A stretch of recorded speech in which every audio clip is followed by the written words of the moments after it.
मुंबई हमले का मास्टरमाइंड तहव्वुर राणा भारत आ चुका है। आतंकी राणा अभी एनआईए की कस्टडी में है। पूरा देश तहव्वुर राणा के चेहरे को देखना चाहता है, जिसने मुंबई के 1, 2 या 3 नहीं बल्कि 166 लोगों की जिंदगी छीन ली। तो वहीं आतंकी राणा की भारत में पहली रात कैसे कटी है, यह भी आज पूरा देश जानना चाहता है। पहले इस रिपोर्ट को देखिए।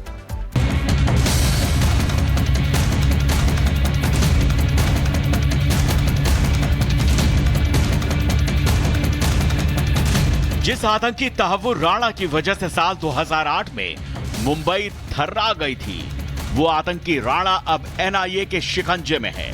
सबसे पहले आप ये 3 तस्वीरें देखिए।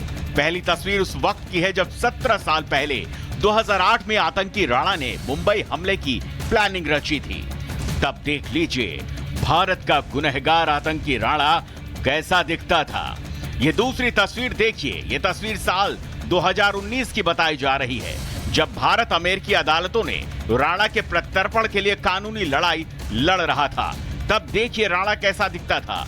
और तीसरी तस्वीर सबसे लेटेस्ट है। भारत लाए जाने के बाद 166 लोगों की मौत का गुनहगार आतंकी तहव्वुर राणा अब कैसा दिखता है। ये तो आपने गुनहगार आतंकी राणा को देखा कि वो अभी दिखता कैसा है। अब ये जान लीजिए कि शाम को जब आतंकी राणा को दिल्ली के पालम एयरपोर्ट लाया गया, उसके बाद आतंकी तहव्वुर राणा की भारत में पहली रात कैसी कटी। तो जब आप लोग चैन की नींद सो रहे थे, तब मुंबई हमले का ये गुनहगार छटपटा रहा था। आधी रात को अदालत के चक्कर लगा रहा था। 10:36 पर पटियाला हाउस कोर्ट में पेशी हुई। रात करीब 11 बजे पटियाला हाई कोर्ट में सुनवाई हुई तो एनआईए ने तहव्वुर राणा की 20 दिनों की रिमांड मांगी। हालांकि कोर्ट ने 18 दिन की रिमांड पर मुहर लगाई, जिसके बाद आधी रात को 2:10 पर आतंकी तहव्वुर राणा को 18 दिनों की एनआईए रिमांड पर भेज दिया गया। एनआईए आतंकी राणा को पटियाला हाउस कोर्ट से एनआईए मुख्यालय लेकर आ गई। और ये वो मार्क्समैन गाड़ी है, देखिए इसी के अंदर तहव्वुर राणा है। और अब वो एनआईए का जो दफ्तर है वहां पर तहव्वुर राणा जो है वो दाखिल हो रहा है। 18 दिन की पुलिस कस्टडी जो है वो तहव्वुर राणा की मिली है और एनआईए की टीम प्रॉपर सिक्योरिटी के साथ तहव्वुर राणा को अब एनआईए दफ्तर लेकर पहुंची। और तस्वीरें मैं आपको दिखा रहा हूँ, तमाम जो एनआईए ऑफिशियल्स की तस्वीरें आप देख रहे हैं। ये वही एनआईए ऑफिशियल्स है जो पिछले कई दिनों से अमेरिका में मौजूद थे। अमेरिकी सुप्रीम कोर्ट में तहव्वुर राणा के प्रत्यर्पण को लेकर तमाम बातचीत जो है वो संभवतः ये 7 लोगों की टीम है वो करती हुई नजर आ रही थी कि 18 दिन की पुलिस कस्टडी, 18 दिन की एनआईए कस्टडी तहव्वुर राणा की मिली है। अब एनआईए के पास मुंबई हमले का राज उगलवाने के लिए 18 दिन है। 18 दिनों तक एनआईए आतंकी राणा से सच उगलवाएगी और 5 ऐसे सवाल पूछे जाएंगे जिससे पूरा पाकिस्तान बेनकाब हो जाएगा। आतंकी राणा से एनआईए सवाल करेगी मुंबई हमले में उसका रोल क्या है। आतंकी राणा से पूछा जाएगा कि पाकिस्तान ने मुंबई में हमला करने के लिए कैसे सपोर्ट किया। सवाल ये भी पूछे जाएंगे कि मुंबई में हमला करने के लिए कसाब समेत 10 आतंकी भारत में कैसे घुसे। मुंबई हमले में पाकिस्तान की खुफिया एजेंसी आईएसआई का रोल क्या है या नहीं, ये भी सवाल होगा। वही सवाल ये भी पूछे जाएंगे कि मुंबई में हमले की प्लानिंग कहां बनाई गई और उस प्लानिंग का कौन कौन लोग हिस्सा थे। इसकी इंटेरोगेशन से भारत को कोई स्पेसिफिक एविडेंस या डिटेल्स मिलेंगी कि पाकिस्तान के अंदर कौन कौन हैंडलर्स थे। इस 26/11 जो भारत के खिलाफ हुआ उसको लेकर के एनआईए ने 20 दिन की पुलिस कस्टडी मांगी थी। कोर्ट ने 18 दिन की कस्टडी दी है इन्वेस्टिगेशन के लिए और ये डायरेक्ट किया है कि कस्टडी में लेने से पहले और अगली डेट पे प्रोडक्शन से पहले भी कॉम्प्रिहेंसिव मेडिकल टेस्ट होंगे और बीच में जो भी उनकी मेडिकल रिक्वायरमेंट्स हैं उनको ध्यान में रखें। एनआईए आज से अगले 18 दिनों तक इन सवालों के जवाब तलाशेगी। पूरी उम्मीद है राणा जैसे जैसे मुंह खोलेगा पाकिस्तान बेनकाब होगा।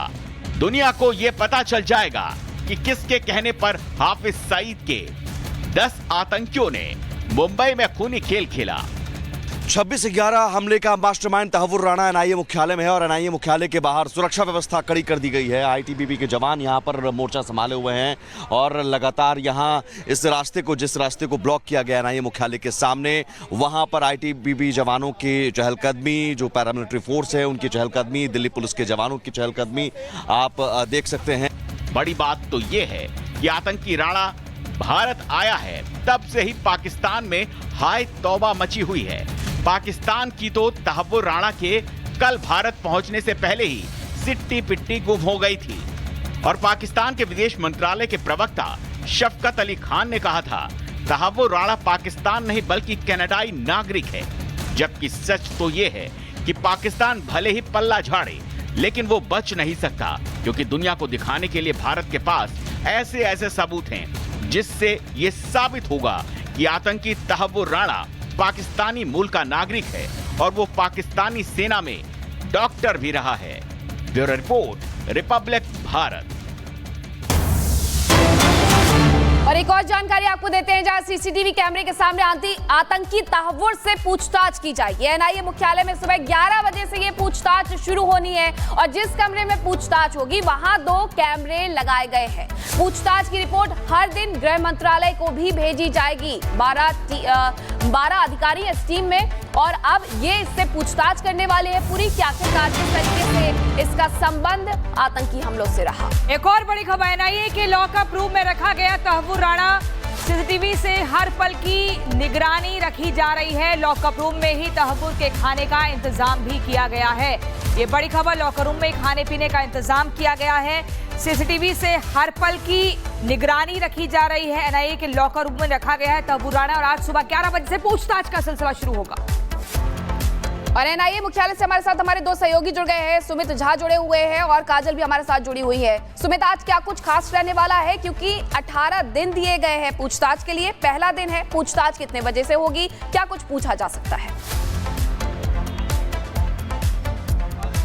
बिल्कुल, अभी से कुछ देर बाद सुबह 10 बजे के करीब अधिकारी जो स्पेशल 12 हैं, स्पेशल 12 अधिकारियों की टीम जो है वो पूछताछ करने जा रही है। एनआईए मुख्यालय के ठीक बाहर मैं मौजूद हूं और यहां सुरक्षा व्यवस्था कड़ी की गई है।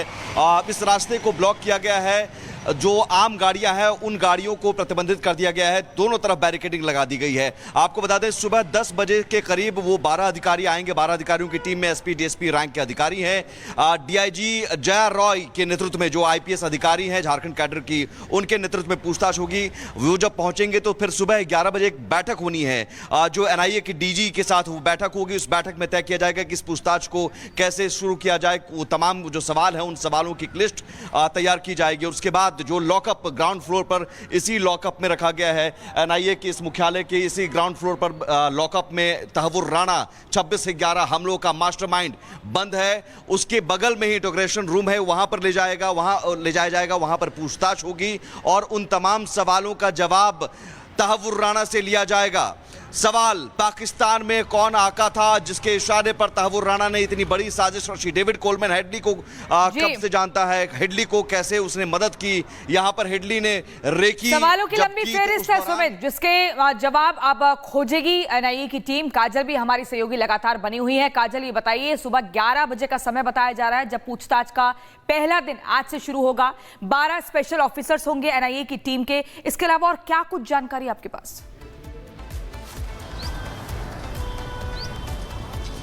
जी बिल्कुल प्रियंका, देखिए तमाम मशक्क़तों से अब तहव्वुर राणा को कल रात जो है लाया गया है, भारत प्रत्यर्पण हुआ है और ऐसे में आज 11 बजे का समय बताया जा रहा है जब एनआईए हेडक्वार्टर में तहव्वुर राणा से सवालों की लंबी फहरिस्त उसके सामने रखी जाएगी और 12 जो टीम है बड़े अधिकारियों की, वरिष्ठ अधिकारियों की वो तय की गई है, बनाई गई है, जिसमें आईजी और डीआईजी लेवल के सीनियर अधिकारी होंगे जो उससे पूछताछ करेंगे।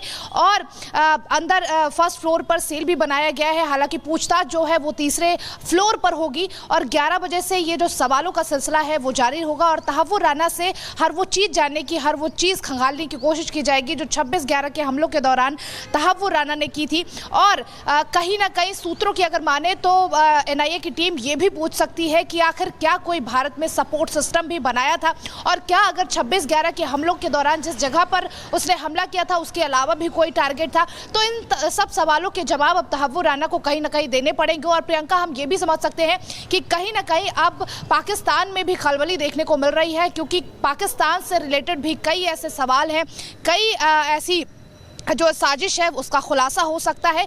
तो 11 बजे का वो समय है जब एनआईए उससे पूछताछ करेगी। हालांकि एनआईए ने 20 दिन का समय मांगा था, रिमांड मांगा था।